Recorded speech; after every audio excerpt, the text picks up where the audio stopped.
It's like it's pulling something. Oh yeah, it's coming. It's coming, baby. There we go! Oh, it came! Well, this is my 1.6 HDI Peugeot Partner 2007, roughly about 110,000 miles. And what happened? I broke the dipstick. So I have two dipsticks here. This is the new one because it's slightly kind of less orange. This is a little bit oily and a little bit more dark. And at the end, what you can see, it's exactly what happened. It broke exactly here. So this particular plastic bit is down in the dipstick tube on a kink. So I'm using this kind of cheap Wi-Fi camera that I would like to stick in there and actually see where the plastic end of the dipstick is. And this is a video from this camera, putting it down in the dipstick, coming further down. And you can see there are a few reddish lines. This is from the actual dipstick, from the plastic scraping on one of the kinks in the dipstick tube. And going further down a little bit more, pushing it, and you can see the dipstick, the plastic, and that long piece that has broken in there. It's kind of a wedged on a kink in the pipe. Well, obviously it's pretty long and can't turn. If you push it down, probably will go down towards the sump. But it's down there, it's quite jaggedy. And yeah, so it's down there at the end of the dipstick. So there are several options that you can take it out. One is to remove the dipstick itself. I mean, this is a push fit with two bolts. With this picture here, you can see it. So you can remove the two bolts, unscrew the two bolts, and pull out the dipstick, and you have a better access. Either it's in the dipstick tube, or it's in down on the second part, down towards the sump. So you can take it that way, but it's quite difficult, and it's not really that much space in there. Putting your hands in, you have to remove quite a few parts. Second is to take the sump out and pull it out from there. There is a kink there, so that also might be a little bit difficult to do. But there is a third option, and I don't really believe that it'll work, but it's worth a try, without doing any of those, without removing the dipstick and without pulling out the sump. So there is it's not my idea. There is a description of the original video down in the description of my video. And what you do, I have a piece of string wire, not too sure if it's piano wire. It's pretty flexible. I mean, you can bend it.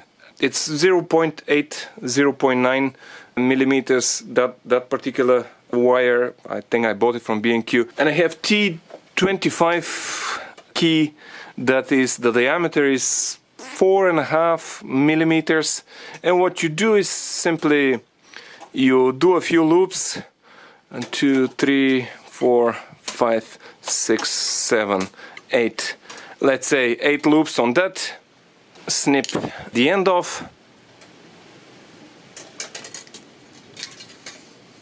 and you can kind of bend it a little bit, pull it a little bit more. It's a little bit, well, something like that. And I bent it quite a few more times, like a 9 loops or whatever, like a piece of string. You might just stretch it a little bit. I created this pointy end, so the general idea is, as the dipstick has broken inside, so you put it inside the dipstick tube and you just turn it around at the end, and this goes around and goes inside of the dipstick, and then you just pull it out, because the front end is a little bit wider. The front end is a little bit wider, so you go around that, creates a pressure, and then you can just pull it out. So let's see at the end.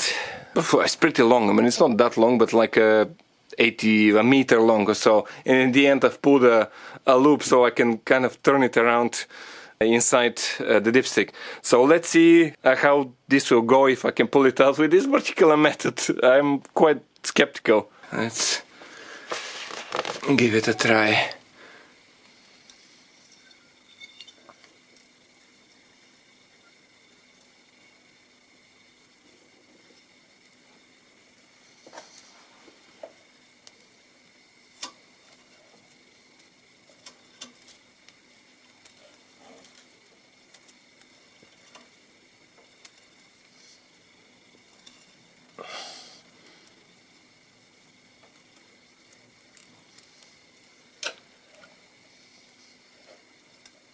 not too sure if it's spinning inside actually, because it's resisting.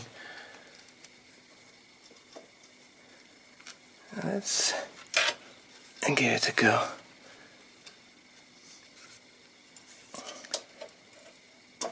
Ah, it clicked.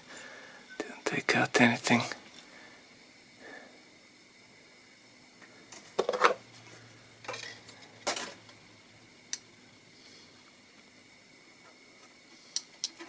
Maybe that's sticking too much.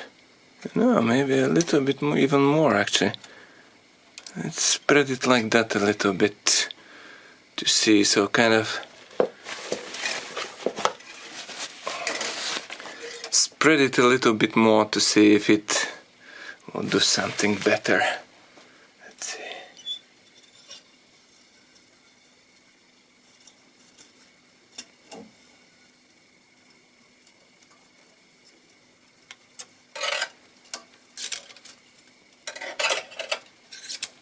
I think it rotates now inside.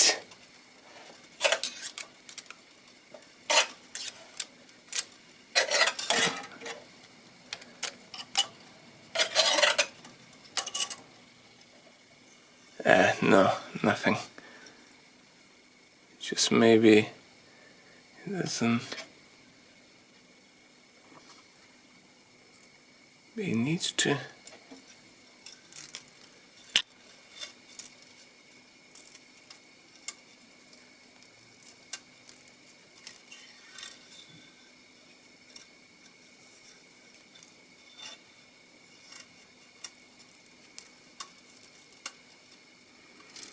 This time it's a little bit to the top.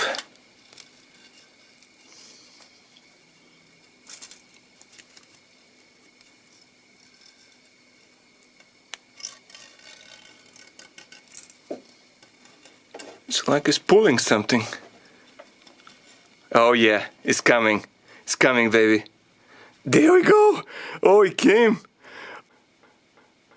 It went around and it went like around like that, and it just pulled out. Whoo! It came around like that and it pulled. It didn't go like that actually, but went around it. Oh yes! Whoo! This actually works. Wow, can't believe it. So that was pretty successful way. So it was inside the tube, wedged on a kink. And actually what happened, it didn't, so you have to make sure that you spin it towards the whichever way this goes, so like to go around this. So you spin it like that, and this is supposed to go like this and then grabs it, and it's pretty strong actually. But what happened, this actually went around like that, and it got, because it's pretty tight in the tube, even if it goes around like that, it's pretty tight in the tube, and it just pulled it out like that actually, like on the side. So this methodology with this piece of string actually works quite well, and it actually worked. I mean, I've got my piece of end of the dipstick tube. So one is the newer one. It's a little bit brighter color because it's brand new. And I bought plastic. I shouldn't have bought plastic. I probably should have bought metal, because this will break. But wow, it will be quite a few years until this breaks again. I'll probably use this string again to fix it. And I tried a few times. It was like 5 or 6 times. I mean, I didn't put them on the video. Nobody wants to watch 15 minutes of me trying to go around and pull. And every time I was just gripping, and it just kind of clicked, and finally it came out. But it wasn't, you just need to grip it, you need to try a few times. When you push the piece of string inside, you feel it when it touches the dipstick, and then you start rotating, depends on which side you have your spring. You rotate it and pushing it very slightly, and then try to pull it out. Eventually it will come out, and you don't need to take the dipstick out, you don't need to pull out the sump. Well, this is it. Thank you very much indeed for watching. If you're, which is pretty common actually on these 1.6 HDI engines, especially with these kind of plastic dipsticks from age, from the heat and the cold, they just break. So you could take it out from the dipstick using this piece of string. Thank you very much indeed for watching. If you have any comments, let me know down below.